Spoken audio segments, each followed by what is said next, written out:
Encontrar e buscar o reino de Deus em mim só acontece no paradoxo da fé. Esse buscar é um entregar, é um descansar, é um aceitar, é um assumir, é um confiar, é um crer. A gente encontra o reino de Deus quando descansa em Deus. A gente encontra o reino de Deus quando confia. A gente encontra o reino de Deus quando aceita o cuidado do amor de Deus por nós. E quando a gente submete o coração à vontade de Deus. E a vontade de Deus não é pule do pináculo do templo embaixo. A vontade de Deus para você não é conquiste o mundo para mim. Isso é proposta de Satanás a Jesus nas tentações. O reino de Deus não é transforme pedras em pães. O reino de Deus não é erga esta torre em meu nome. O reino de Deus é converta o seu coração à confiança, converta o seu coração ao amor, converta o seu coração à misericórdia, ao perdão, converta seu coração ao descanso na provisão de Deus, converta seu coração à certeza do amor de Deus por você, porque Deus prova o seu próprio amor para conosco pelo fato de Cristo ter morrido por nós, sendo nós ainda pecadores.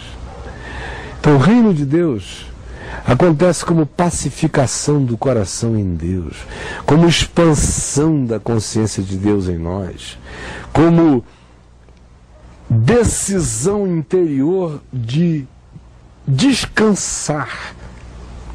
Não que isso me tire do cotidiano responsável, mas a minha responsabilidade não será neurótica.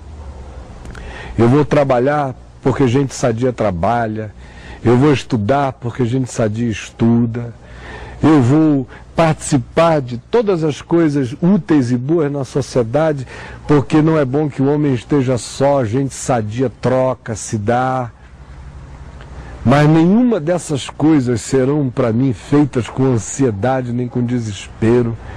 Elas vão ser feitas como fruto do amor, da graça, da misericórdia, do que é bom, do que é útil, do que é sadio. Mas eu não terei o engano nem o equívoco de pensar que elas podem, sendo feitas, substituir o local existencial do reino de Deus em mim.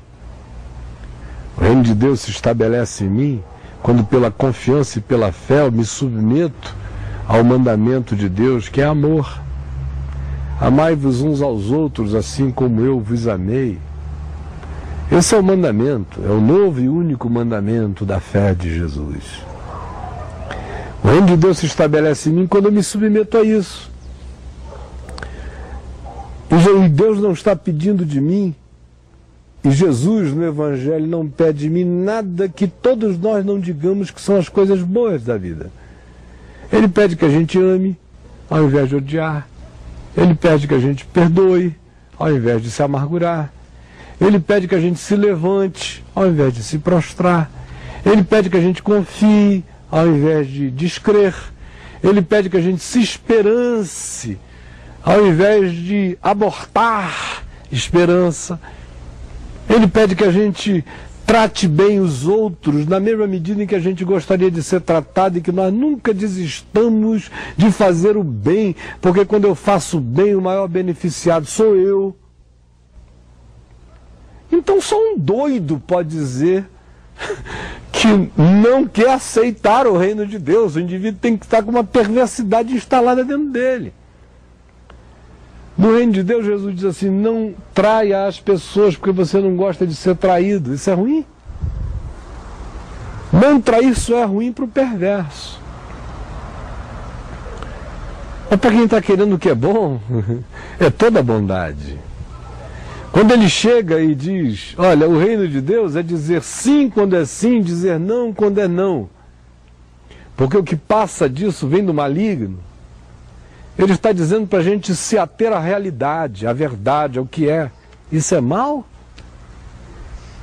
Ou será que o que é bom é construir fantasias, é elaborar tramas, é fabricar coisas que não existiram? Por isso eu digo, só um ser perverso pode não querer a instalação do reino de Deus em si, porque o reino de Deus só carrega isso. Ele não vem fazendo com que a sua alma seja reduzida a um terço. Isso é a religião que faz. A religião é que pega as pessoas e as estraga. Eu conheço um bocado de gente que antes de se tornar religioso era gente muito boa.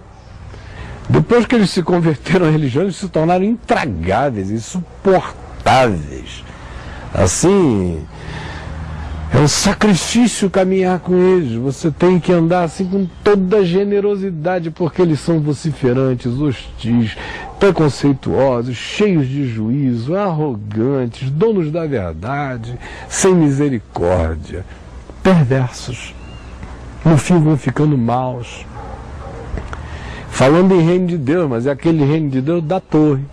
É o reino de Deus de tijolo, é o reino de Deus de cimento, é o reino de Deus de dinheiro, é o reino de Deus de oferta, é o reino de Deus de correntes, é o reino de Deus de bispos e líderes, é o reino de Deus de hierarquias, é o reino de Deus de vaticanos, é o reino de Deus de importâncias humanas, que não tem Deus. Aquilo é só uma panaceia, um circo sem Deus. Só gente entupida e sem discernimento é que não vê isso. O reino de Deus se constrói aqui. Agora tem uma coisa. Jesus disse: buscar em primeiro lugar o reino de Deus e a sua justiça. O que é justo, o que é bom, o que é reto. Porque o reino de Deus se estabelece dentro de mim, como relação minha com Deus e como submissão minha ao mandamento do amor de Deus pela fé. Aí o trono de Deus se estabelece em mim, o reinado de Deus. Eu tenho dentro de mim o trono de Deus, o reinado de Deus, o reino de Deus, o senhorio do Criador, que é meu Senhor em mim. Isso não pode me fazer mal, pode? Você ter Deus na vida pode fazer mal a alguém? Ter os deusinhos da religião é que destrói. Agora Deus, conforme Jesus ensinou, pode fazer mal? Só faz mal ao diabo. Mas a gente que quer o que é bom, não. Então o reino se estabelece em mim, a sua justiça se manifesta nos meus atos, na minha maneira de ser, de me conduzir. Eu deixo de lado as parcialidades, eu tento abandonar todo preconceito, todo juízo, tento olhar para o meu próximo com toda a misericórdia e graça, sabendo que eu mesmo recebo graça de Deus todos os dias. Agir com equanimidade, com equidade, com verdade, com propriedade, é manifestar a justiça do reino. E aí Jesus disse: o reino estabelecido como submissão nossa ao mandamento do amor no coração. E como prática de justiça, não de legalismo, não de fanfarrismo moral e ético, mas de justiça discreta, boa, mansa, que não trombeteia, que não se autopropagandeia, que faz coisas singelas e não mostra que fez, deixa a vida contar a história da própria verdade da justiça praticada. Quando isso acontece, Jesus disse que isso faz surgir uma síntese de poder silencioso, mais forte do que qualquer bomba. Ele disse: façam isto e creiam que todas as coisas necessárias à vida serão acrescentadas a vocês.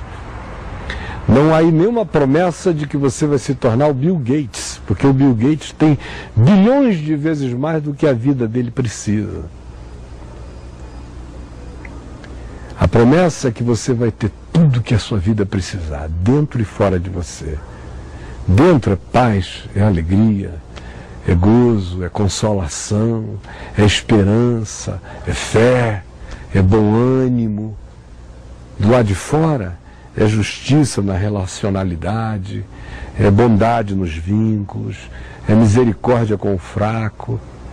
E para com você mesmo, não é autoindulgência, ao contrário, você vai se tratar com o rigor dos seres responsáveis, mas sem nenhuma neurose, Porque o reino de Deus não estará estabelecido em você por causa da sua justiça. Sua, o que eu estou falando é sua. Sua. Num português errado, misturando tu com você, por causa da tua justiça, entendeu? Não.